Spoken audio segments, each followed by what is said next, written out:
All right, now the evening continues with our panel on AI, technology and art and creation, entertainment, gaming, everything that we call culture today. It's going to be a fun discussion that I hope you will enjoy to the fullest, and I'll invite you all to ask questions after we kick this off. We don't know where in the universe this is going to take us. We have Sanas here, who I've gotten to know very recently. We spent the whole Sunday together, and it feels like I've known her a year. We are echo chambers of each other's brilliant ideas.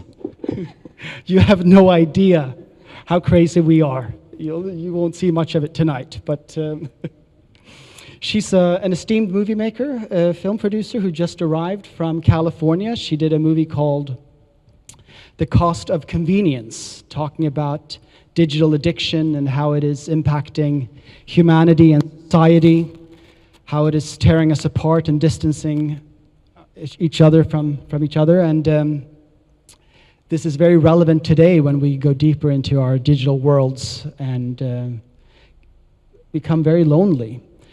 But arguing against this are other people on the panel that are much into gaming and don't see this to be the case at all. They see it as enhancing humanity and social life. I'd like to continue by introducing Faisal, who I've known for a decade, more or less, foremost as a friend, but we've worked together in many industries, starting with construction. When we met the first time, it was in the marina. I pitched him the idea of a luxury brand that was going to be called Better Than You, with the logo I greater than sign you. We are still to launch this, and we've bonded very closely since then, and recently we worked on blockchain. He has curated the Art Dubai Digital Pavilion, and we did an art pavilion and Future Blockchain Summit in GITEX. And he's now in the world of mobile gaming, Escape. I'll let him tell you a little bit about that, but they've expanded to over 100,000 users in less than 2 months. Pretty scary, I would say. The average play time is hours per day, which sounds like digital addiction to me. And we have Rasul, who I also recently met. Let me read out so I get it right. The founder of Esport Arena Gaming, Dubai's largest gaming venue.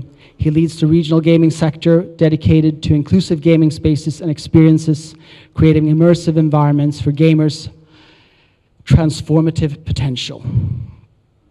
And we have Jimmy Ibrahim, a serial entrepreneur in the truest sense in art, real estate, sustainability, fashion, restaurateur, and gaming. So, there isn't anything that isn't covered on this panel. I thought I'd begin by letting you, Sanas, give your opening gambit on digital addiction and what your movie is about and how you see AI playing a role in entertainment and art.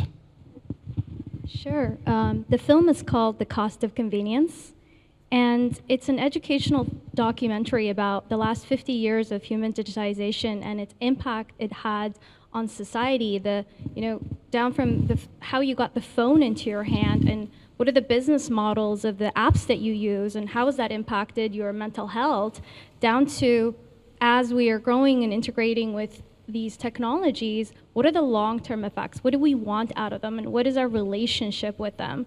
Of course, highlighting digital addictions, the first part of the film, and we look at, as an example, when you put a child under the age of 8 onto a device for more than an hour a day, they're actually experiencing cognitive decline. They are experiencing what is termed as digital autism, so they're displaying behavior that's on the spectrum without actually being on the spectrum. And so what's happening over time is that through the dopamine response, because of these addictive algorithms, their neocortex, their cognitive function, is not developing. So what do you think will happen when they're teenagers? They're going to be subject to these tech companies that want to promote invasive brain-computer interfaces for them. And if you think I'm crazy, I'm not, because Elon Musk just put the second brain chip in a clinical patient. So this is coming down the pipeline, and what the big message for the film is that a lot of these technologies are driven by data. Data is the new oil, right? So this is the data that we basically share, everything that we share online, even when you're not sharing, your devices are listening. So all of that is feeding these AIs that we are creating that are a tool for humanity. We're experiencing this rapid acceleration of exponential technology that's going to transform our lives, and we need to have a say in that. We need to be able to not just have big companies that only care about their bottom line. We need to be able to create a positive relationship with that, and that is the big message for the film that is centered around digital sovereignty.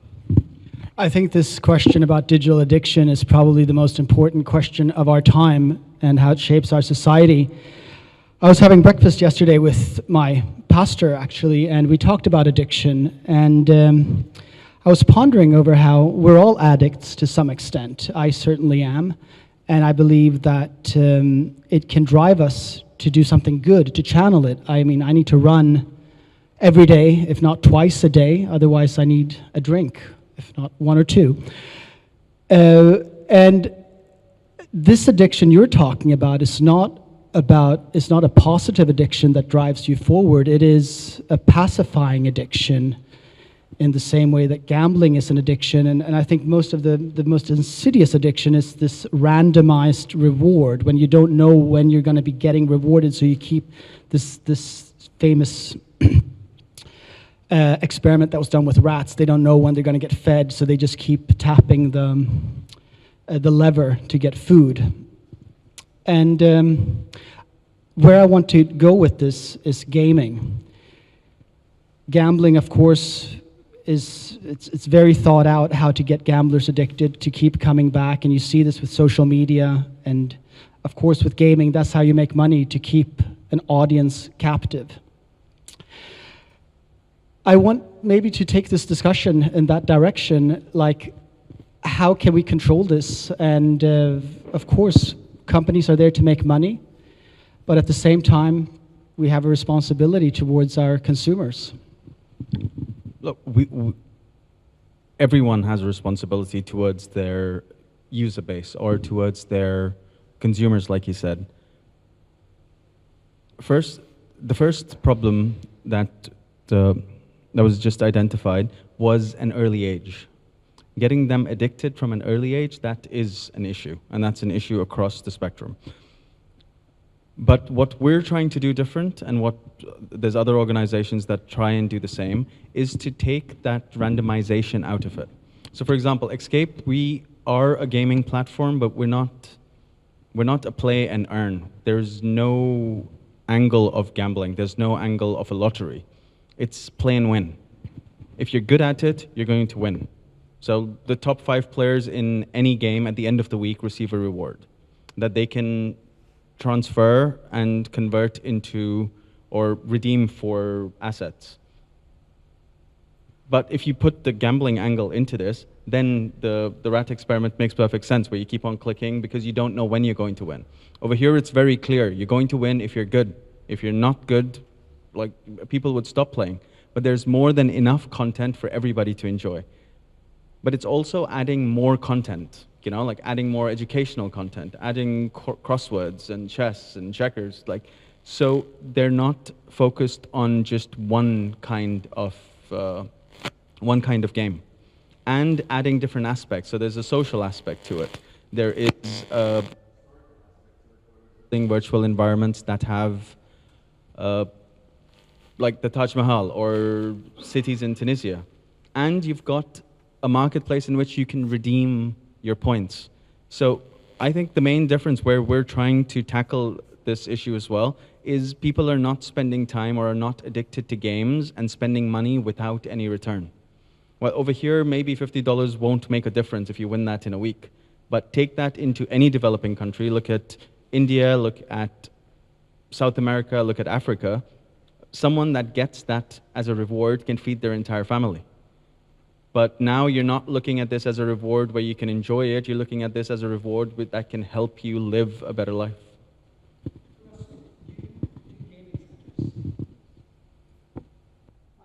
ask about the social element. Like when we built arcades, I happen to know the man who did Chuck E. Cheese, the Atari founder. And when they did arcades back then, it was a very social experience. You go to an arcade, you meet your friends, you hang out, you eat food. But now gaming seems to be a way to like shy away from being social. And but you talk about building communities. Like, what opportunities do you see now in terms of doing gaming as an art form, as a social experience?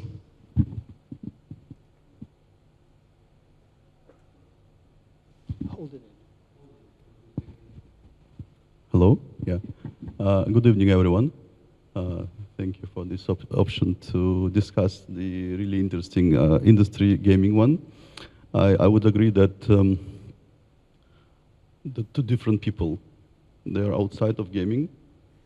It's one level of people, and when they go into gaming, it's different. They're changing. So gaming itself, it's audience with the 2 billion people today, and goes to 4 billion in 2030. I see that people in the game, they are completely different. It's like gaming is a way of dreaming. Yes, so we have this real life, and in the game, everyone finds something for himself. And for sure, that's why we're discussing this today. This is the option for everyone find something that's missing in this real life. And for sure, the art itself and the gaming is also a kind of art. You can see a lot of different worlds. You can be connected and be friends with absolutely different cultures, different people, and different societies inside. You will find one language, you will try to communicate with them, and for sure you will win or you will lose. And that's the object that very interesting. You will give your negative energy to the screen, and you can double it, or you can get the positive when you win. And for sure this is unique and very, very easy level or easy way to find this society. The easiest way, you to become the gamer, you go to this any game, like any you know many games, and you can get different worlds inside. Like when you sleep, you see the dreams, and you can get in game much more than in real life. That's part of. So tell me about your gaming centers. How do you achieve this? In what is it that you have that you've created? Yeah, it's not so far from here. Basically, the biggest one, and nice, also ex warehouse. And when I saw it first time, I spent four months on researching the properties, starting from Dubai Marina, GBR, to Deira. And when I saw the place I started with, I saw it like a finished way, like how it should be done, and the energy of the place. Yeah, it should be shared properly with the gamers, and itself, it's very popular now. People coming, and you know how many people I met this year. I met many different people with absolutely different backgrounds, and this is so interesting. When you see them in out of game, it's one person. And when I play with them, I play with the guests as well. We talk, we chat with friends, and this is a really different world. This is really unique. I would say it's really unique when absolutely different people. A lot of tourists coming in Dubai, and different people from different societies, different countries, and everything different. But it's united with one game.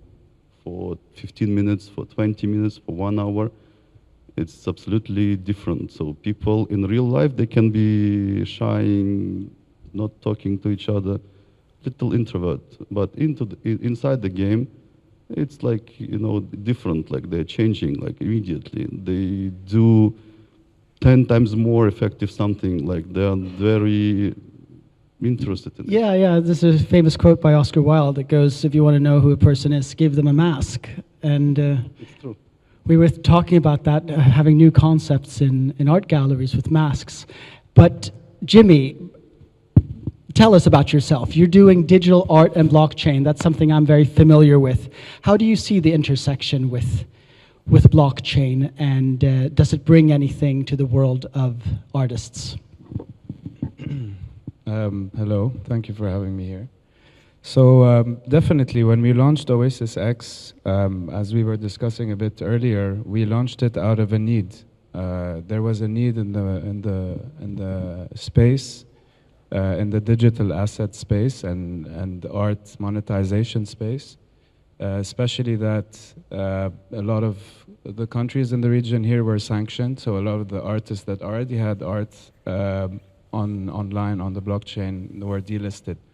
So we came in, there was an underserved piece of the market, but also a lot of opportunities for artists to be able to get inspired, create the art, and then monetize it.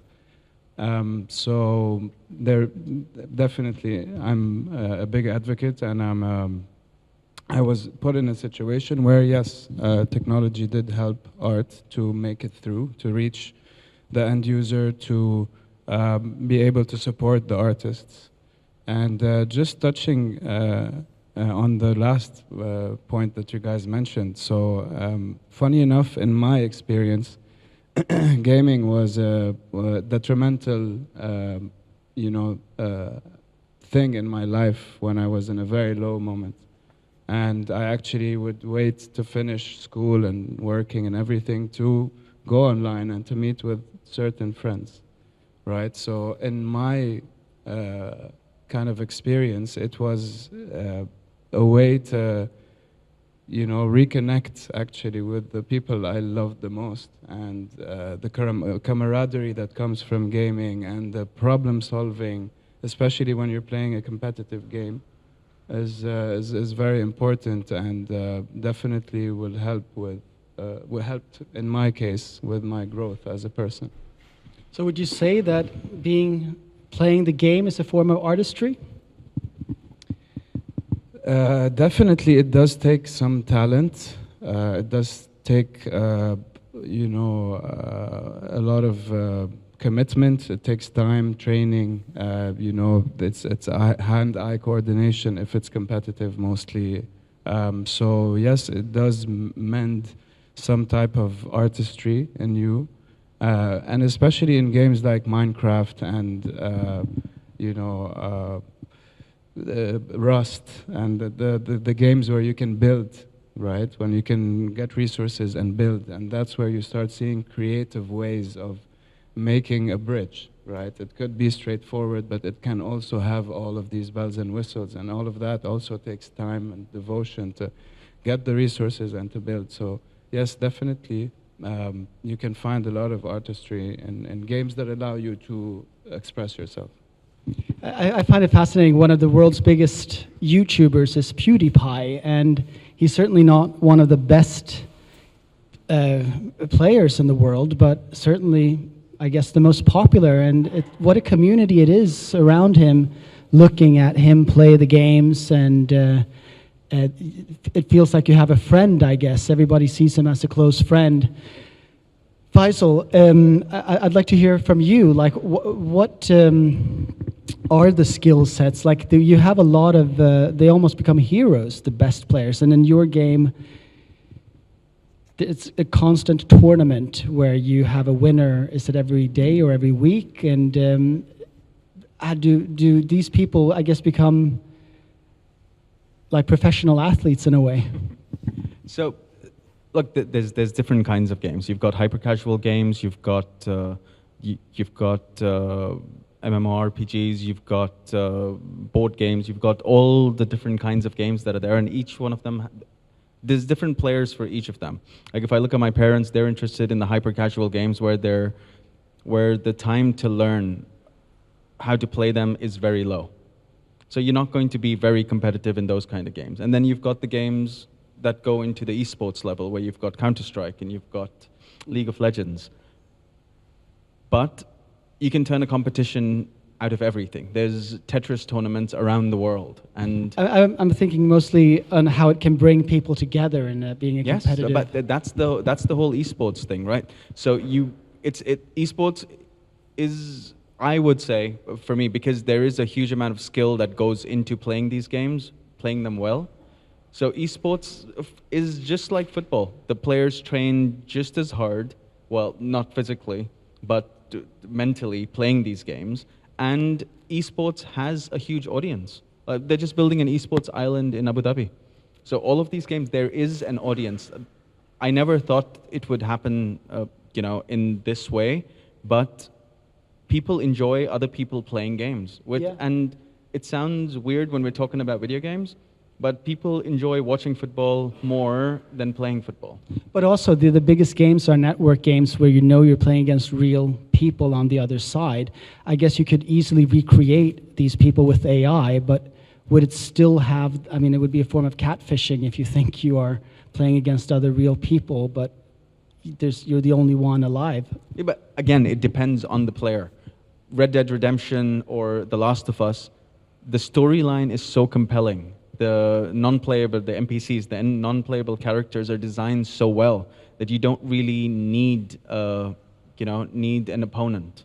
The game itself is the opponent. But then you've got games where you require teamwork, where you require pools of people to play together or play against. FIFA is one of them, where individuals are better than the AI sometimes. I'd like to bring the discussion to you, Sanas. Can you reveal some of the amazing project you're working on simulation, and this very question on replacing people with simulations and non-player characters? That was a curveball, huh? Are we living in a simulation? Is that what you're saying? No, the specific question I want to ask, and what I understood your movie to be about, is that, I guess, are we living in a simulation, right? But regardless of that, can we recreate social environments and replace human connections with AI? Look, people are using ChatGPT as their therapists and their boyfriends now, but you have to realize that ChatGPT is a digital factory that is just processing information. It has no emotions. It is like a toddler pretending to be a genius, pretty much, right? And if you can, place some human aspect to it, some Kaikhan uses this word a lot. Please help me. Anthropomorphic? What he said. And that just means to kind of give it a human character, a human element. And to think that you can have a relationship with that AI that would resemble human connection, absolutely not. There's nothing that's going to replace what we also mentioned in the film is limbic resonance. When you look at someone in the eye, you connect with them on a level that just taps into your heart, taps into your cognitive system, taps into your intuition. You're not going to get that looking at an avatar, right? That is, I take a stance on this personally because we are creating technology that is supposed to be a tool for humans, not a replacement for humans. Are we really? I think technology brings us further and further apart in a lot of ways. We have communications technology. Look at Zoom calls. It's more difficult than ever to get in touch with people. And it's really beautiful to see so many coming out, braving this traffic to meet in person. And I think we are always seeking connection. Yeah. But I want to add one more thing. I think that we need to I'm not anti-technology, but there needs to be a bridge a synthesis of like the natural world and the technological world. And this is what I think that Kaikhan is like representing in his art here, is to be able to bridge the two and to be able to elevate consciousness in a way that we could, not become tools of the tools that we're creating, essentially.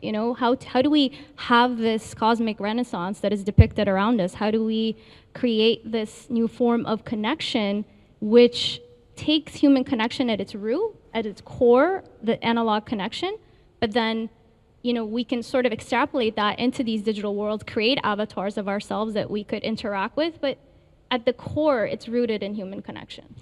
And I think human connection really takes work.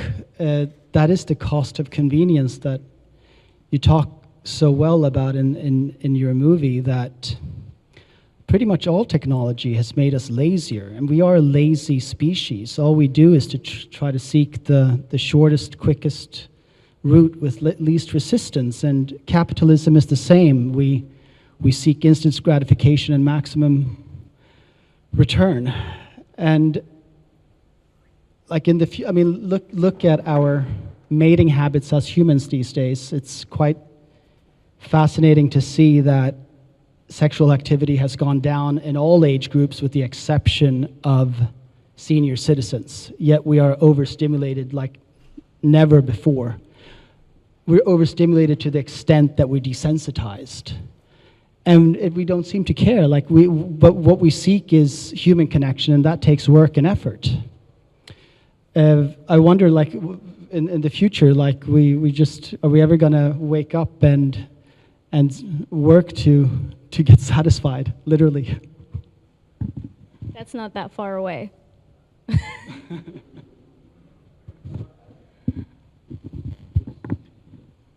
While we're talking about the AI aspect and technology, machines, let that be a pulley, let that be a wheel, they've always been created to make life easier. Otherwise we'd be using a square block to take cars around. But I think the creative angle, right, that is where replacement cannot happen. Original thought, because AI as it is, whatever goes in, that's what comes out. It's garbage in, garbage out. That's the rule. There is no original thought that can come from that. It can only create from what's being given. So when you're looking at art, or when you're looking at fields that require creativity, I think those would be on the safer side to not be impacted as much by technology. But then when you're looking at accounts, when you're looking at law, when you're looking at things that work on precedents, that are looking at cases that have happened before, or looking at numbers that they've gone through, or even data that is based on information that is already available, those are the ones that are at risk of being, consumed by technology. So the creative part is where I think that's where humanity will continue to flourish, on creating new things, and technology just helps do it faster. But don't you think that what we really seek in art in particular is not so much the quality of the creativity and the originality, as long as there's authenticity, and that can never come from AI? See, now, that's an interesting point, because when you're looking at the creativity, it really depends on your exposure. If AI is creating something with a South American artist out of Argentina that I've never seen before, for me, that is original. Because I don't know what the original is that exists. So for me, that would be original. So it's the extent of the information that is in AI, and it depends on my exposure if I've seen this before or not. And then it's original, or then it's a copy.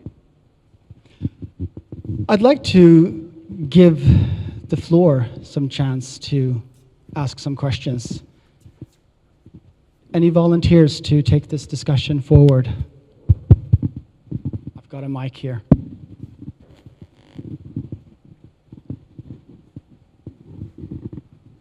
You look like you want to ask a question. No?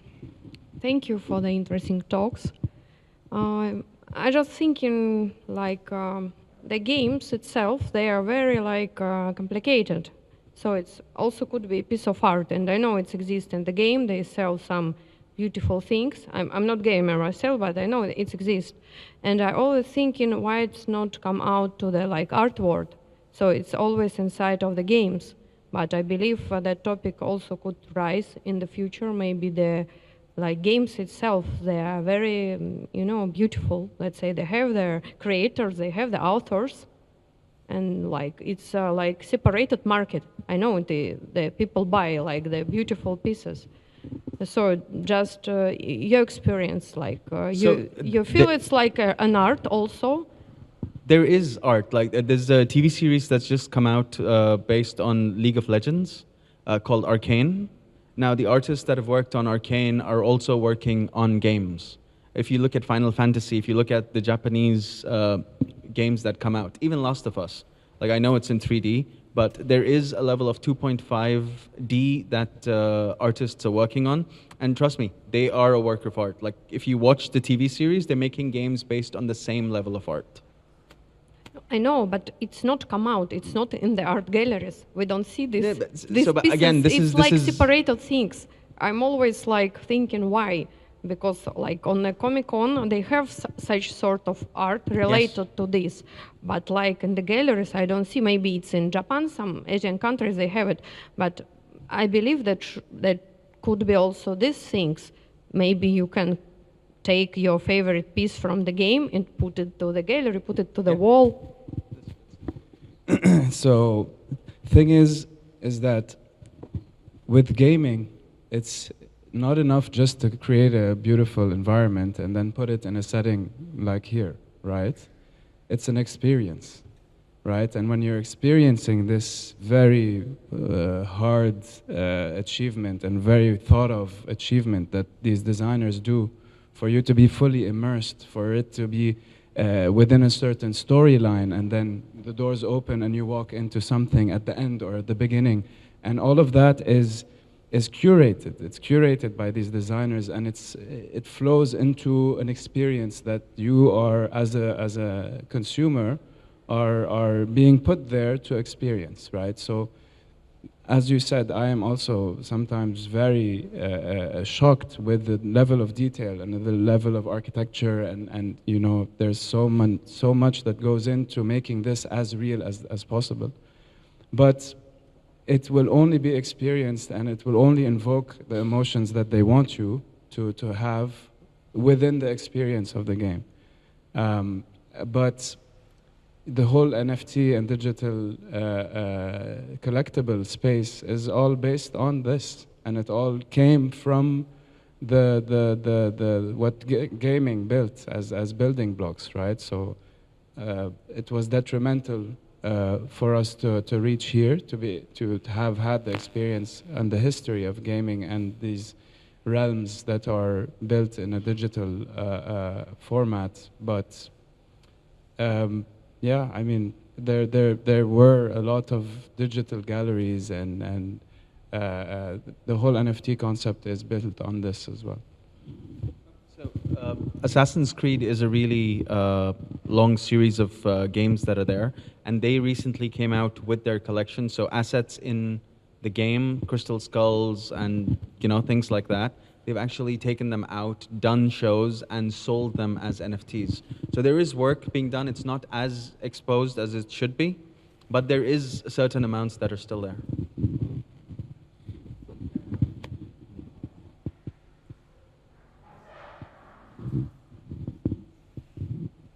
Hi, my name is Adriana. Yeah, I'm just having the curious questions as an observer, I'm not artist, but I know artists. And I just come through one artist who dictated AI how to create art, and then he's finished with the magic, with the painting by his hand. But my curious question is, can you, I know that AI, you can dictate your own way and it's become unique, right? But is it possible to copy also art like this when it's created by AI, like mixed media, but it's created by AI? Is it possible that somebody can copy the same art, and then obviously what they will be finished with will be different, but only of the original AI, I mean, if you know what I mean? I didn't hear her properly.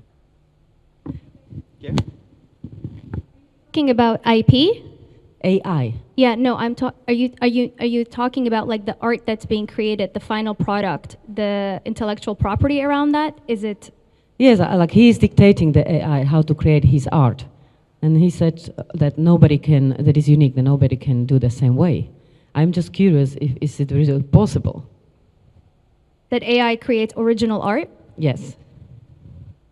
Well, you have to see that AI is basically, like if you ask it to make it something Picasso style or make it Dali style, it's an amalgamation of all that is. I don't think that you could, and even all those images and all those artists that are part of these data sets right now, all that art has been taken without permission from those artists. So there's also an ethical question there, is that final output original when it's also been plagiarized from all of the other artists? That's, I think, a question that's actually very resonant and like popular right now towards like intellectual property of art at this time. That's like a lot of regulations and discussions are actually being had about this. No, it's not. No? Is it not copy as a he doesn't copy anybody. He invent that. He create his own stuff, and then he create magic after. Because I saw it, I was part of it, and I never see such a thing before. But my question is only if somebody else can copy his art. You know what I mean? Like he's not copy anybody. He created himself. Using AI. Yes, but then he is finishing with his hands and create magic around it. I never see this before. That's why I was like wonder if it's possible to copy his art. So he's putting his final layer and final yes, touch. he's finishing I with his believe that would be original final art. magical touch by hand. So, test. Yeah. So basically, even the oldest artists with the most sought after technique can be copied, right? And same, if not more, goes with tech. Anything that's done in tech you can recreate, right? Now, it was a culmination of both the artist, his inspiration, and then the technology he was using and his touch at the end, right? Which can be taken as original, and at the end of the day, art is in the eyes of the beholder, right? Like if somebody is into this mixed type of, art creation, then so be it. And on that note, I wanted to, because the IP discussion is a huge one, in the 80s, they took away a Pulitzer Prize, from a photographer. I don't know if you remember the photo where the monkey is holding the camera. So there was a huge dispute, and they ended up saying that because there was a third party that touched the equipment, then it isn't original. And what can we say about AI today, right? So that's a huge discussion right there. But also, I want to shed light on the fact that allowing and taking, this part of art that is related to AI and that has technology in it will eventually throw back to the traditional, and people will start saying, you know what, I feel like I appreciate more people down the line that are sticking to the pureness of what God gave them. So I think it's a healthy competition that's happening now, and at the end, it's again whatever conveys your emotions and whatever you are willing to spend time and money to appreciate, and it's up to the beholder. Thank you.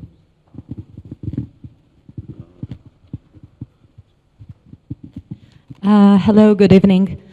I have a question regarding games and this game world, which is actually so far from me. Maybe my question will be a little bit stupid. Excuse me for that from the very beginning, but still. As far as we know, and today it was said that data is today like new oil, right? So my question about this game world is following. So maybe it's not about data, but about this controlling tool, like game as a controlling tool. Because okay, we know that Facebook, media, all around the world is not only this satisfying thing, but also kind of propaganda thing. I have never thought until I have actually, we talked with Kaikhan about that, about games and this game world as the propaganda tool. Could you please tell me something about that? How it's controlling, and if it could be controlled, or what are you doing with that? Thank you.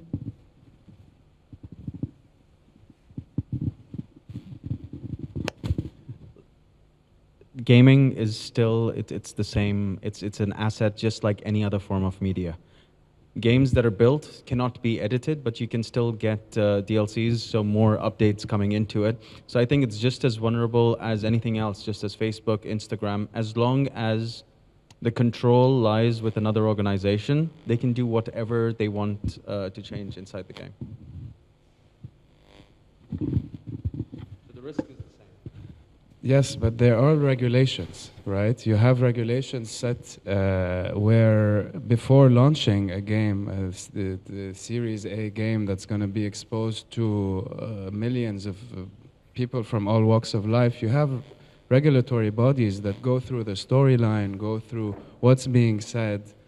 Most of it is fiction, right? Most of it is make-believe. So it falls under this gray area where, okay, like what is propaganda or what is just a fully immersive experience that is giving you one point of view, right? But at the end of the day, you know going into it that it's fiction, right? Opposed to social media, whereas the propaganda on that side is much more dangerous because it's reality. We're not walking into a realm that, you know, buildings are falling and creatures are coming out. It's not gonna push me to think that, you know, this is real or this is right or wrong. But, you know, I think we should take it as simple as it is, you know. It's called gaming. We're in it, okay, we take it to a competitive level, but at the beginning it starts for the need of camaraderie, linking with other people, having things in common, talking about what, you know, you experienced. And, you know, a lot of these games today, they can direct you to different paths and different endings, and I find it hard to see the damaging and negative propaganda part of it, maybe because of my experience. But no, I think it's much more lighthearted, and what used to be called waste of time, when I was growing up, now is being put on CVs. So I find it being very, very good. Like, I could never tell my father that I wanted to start streaming, but actually I was going to. So yeah, it's funny. I think it's good, and it's building character, and I don't see that negative side of it. You said it perfectly, right? Like it's a game. Like people go in thinking it's a game. Life is a game. So let's have some closing statements. You know, something I find interesting is that gaming is about connection, and so is art. But there is a distinction between art and entertainment, or maybe there isn't anymore. It's being an artist and being an entertainer. What's the difference? Philosophical question, just rhetorical. Sanas, why don't you give us your closing thoughts on how you see AI and technology and its role with art? Will it bring us closer or ultimately be a negative force? I think the audience, you know, they know that, you know, I think from by now you can see I have a contrarian perspective on things. I'm always the devil's advocate. Of course, I'm definitely pro-technology, but I just think that human ingenuity and the human soul is expressed in art, and that is not something any machine will ever be able to replace. I will stand my ground on that until otherwise. Rasul, what do you have planned next for your gaming centers, and how much better can games get? How much better can games get in the near future with what you're building right now? now I'm thinking about art. I would say the couple of words in the question before. Yeah, gaming and art, it's not a super big difference. So the gamers, like the visitors of art galleries, and participants in these new worlds. Sorry for not answering your question, but No, I will add please. a couple of words about the ideas. So we can see nowadays, we can see the kind of next step, next level of art.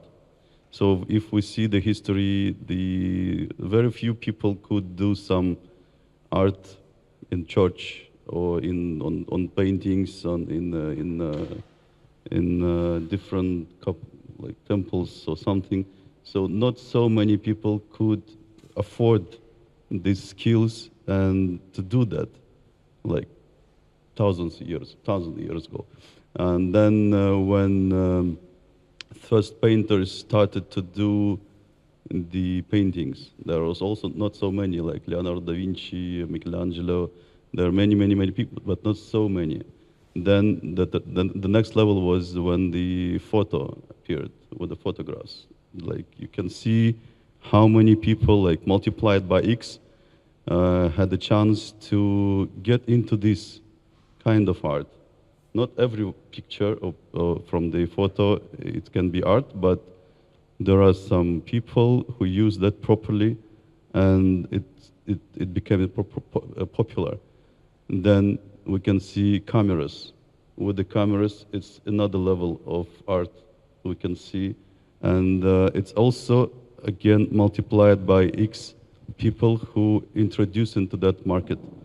And nowadays we can see AI. And this is like full circle.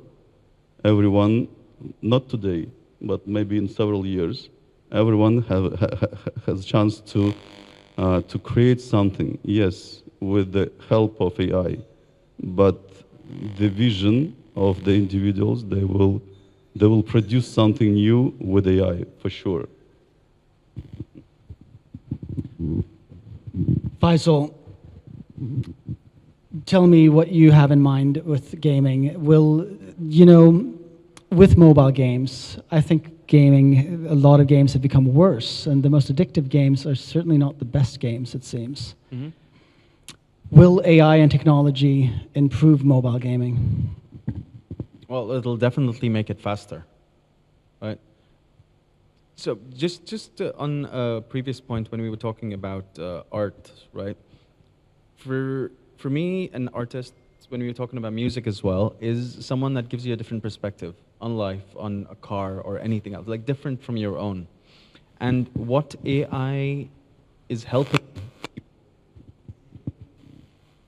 and I'm not saying original art, I'm not saying creative, but for example, a lot of people have the picture of the Mona Lisa at home, framed up. But say, I want to see Mona Lisa on a bike, right? I can put in those feeds, get that in the style of Monet, get an HD version, print it out, and put it up on my wall. So right now, or let's say in previous years, you would get art, like you started from just like the examples Russell was giving about Michelangelo painting the ceiling. You can only go and see what he's made. And then you come into the future, and then you've got lithographs, and then you've got prints, and then you've got everyone having a printer printing out whatever they wanted, right? People never had the chance to visualize what they wanted to see. They were always dependent on everyone else.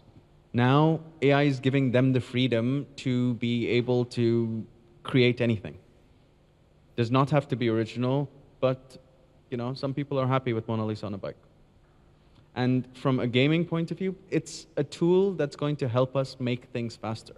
Quizzes, I don't need to write 200 questions. I could connect it to ChatGPT, and it can come up with a new quiz on the topic that the user selects. And all we need to have is the algorithm on how the points are selected. That's just going to make things a lot easier for developers. Like environments now, I don't need to go and create the entire forest. I'm going to create one tree, put that into AI, create the entire forest for me, and it's going to randomize the entire environment. So now when we're looking at movies, when we're looking at games, and you see these huge war scenes with millions of soldiers, they just create one, put it into the program, and then it randomizes and creates the entire scene for you. So movies are being made faster, games are being made faster, and at the end of it, it's entertainment. So the more that goes out there, the more people can consume. Jimmy, closing thoughts. No one's going to answer my questions anyway. So basically, just consider AI as a tool always. Don't be afraid of it. Use it, but be mindful of the extent of how much you're using it, if it's keeping you original or if you're completely relying on it, because that's important. And yeah, that's it for me. Thank you for tonight, and it's been great. It's been a lot of fun. Thank you so much for coming out.